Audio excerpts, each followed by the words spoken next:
noun clause တွေကိုသုံးထားတဲ့နမူနာဝါကျတွေကိုကြည့်ကြည့်ရအောင် example sentences ပေါ့နော်ကဲပထမဆုံးတစ်ခုက object နေရာမှာသုံးထားတာပေါ့နော် I know who he is I know who he is I က subject ဟုတ်တယ် know က verb ပါ who he is ဆိုတဲ့ဒီ noun clause ပုံစံဟာဒီ verb ရဲ့ know ရဲ့ object နေရာမှာဝင်လာတာဖြစ်တယ် I know who he is သူဘယ်သူလဲဆိုတာငါသိတယ်အဲ့လိုနော်နောက်တစ်ခုကတော့ tell me what you want tell me what you want what do you want ရေးလို့မရဘူး what you want ရေးရမယ်ဒီ tell က verb ပေါ့နော်ဒါ imperative form ပေါ့အမိန့်ပေးတယ်ခိုင်းတယ်တောင်းဆိုတဲ့ပုံစံပေါ့နော် subject မလိုဘူးဒီမှာကြတော့ tell me အခုပြောပါ what you want ဒီမှာ object နှစ်ခုဖြစ်နေတယ်နော်ဒီလိုမျိုးဝါကျတွေရှိတယ်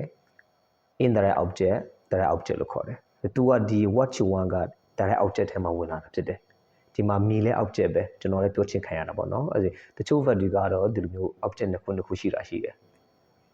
indirect object လူကြတော့ indirect object လို့ပြောပြီးတော့ပစ္စည်းလူကြတော့ဗာလဲ direct object လို့ခေါ်တယ်အဲ့လိုမမှတ်ချင်ဘူးဆိုလို့ရှိရင်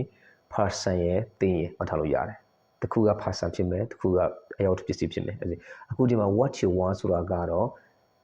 ဒီ thing direct object ရဲ့နေရာမှာဝင်လာတာဖြစ်တယ်နင်ဘာလို့ချင်တယ်လဲဆိုတာငါ့ကိုပြောပါနင်ဘာလို့ချင်တယ်လဲလို့မေးနေတာမဟုတ်တော့ဘူးနင်ဘာလို့ချင်တယ်လဲဆိုတာငါ့ကိုပြောပါနင်လိုချင်တဲ့အရာငါ့ကိုပြောပါလို့ပြောနေတာဟုတ်တယ်ဒါကတော့ဥပမာနဲ့ကြောင်းမရေးထားပါတော့အများကြီးလို့ရပါတယ်ဒါပေမဲ့ဒီမှာအချင်းချုပ်ပဲနည်းနည်းပဲပြောလိုက်မယ်နော်ကဲ subject နေရာနောက်တစ်ခု subject နေရာနော် what you mean is not clear what you mean ဆိုတာ subject နေရာဝင်သွားပြီဒီမှာ verb ကဒီမှာ is not ဆိုတာဒါ negative mode လို့ထည့်ထားပါတော့ what you mean is not clear မင်းဆိုလိုတဲ့အရာကမင်းဘာဆိုလိုတာလဲမင်းဘာပြောချင်တာလဲဆိုတာ is not clear မရှင်းဘူးမင်းဆိုလိုတဲ့အရာကမရှင်းဘူးမင်းဘာဆိုလိုတယ်လဲဆိုတာမရှင်းဘူးအဲ့လိုပြောနေတာ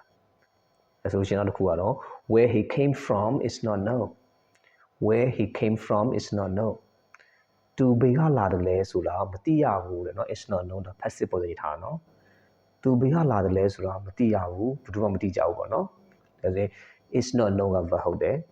PD verb ရရှိမှာဖြစ်တယ်ဒီ subject နေရာမှာ where he came from ဆိုတဲ့ noun clause ကိုထည့်ထားတာဖြစ်တယ်ဟုတ်ပြီနော်နောက်တစ်ခုကတော့ preposition နောက်မှာပေါ့နော် preposition နောက်မှာထည့်ရမှာဖြစ်တယ် Are you interested in where she lives မင်းစိတ်ဝင်စားသလားပေါ့နော်ဒီ in ပါတဲ့ preposition ပေါ့နော်သူနောက်မှာ where she lives where does she live ရေးလို့မရဘူး where she lives ဒါ noun clause အတိုင်းပဲရေးရမှာဖြစ်တယ်သူမဘယ်မှာနေတယ်လဲဆိုတာမင်းစိတ်ဝင်စားပါလားအဲ့လိုနော်ပြီးနောက်ခုကတော့ I'm thinking about ကျွန်တော်စဉ်းစားနေတယ်ကျွန်တော်တွေးနေတယ် what I should buy for my mom on Christmas Day ကျွန်တော်စဉ်းစားနေတယ်တဲ့ဘာအကြောင်းစဉ်းစားနေတာလဲဆိုတော့ what I should buy what should I မလာရအောင်နော် what I should buy ဘာဝယ်ပေးသင့်တယ်လဲ for my mom အမေအတွက် on Christmas Day Christmas ရက်မှာအမေအတွက်ဘာဝယ်ပေးသင့်တယ်လဲဆိုတဲ့အကြောင်းကိုကျွန်တော်ဗါလဲစဉ်းစားနေတာဖြစ်ပါတယ်ဒါဆိုလို့ရှိရင်ဒီ noun clause ရဲ့ပုံစံကိုကြည့်လိုက်ပါ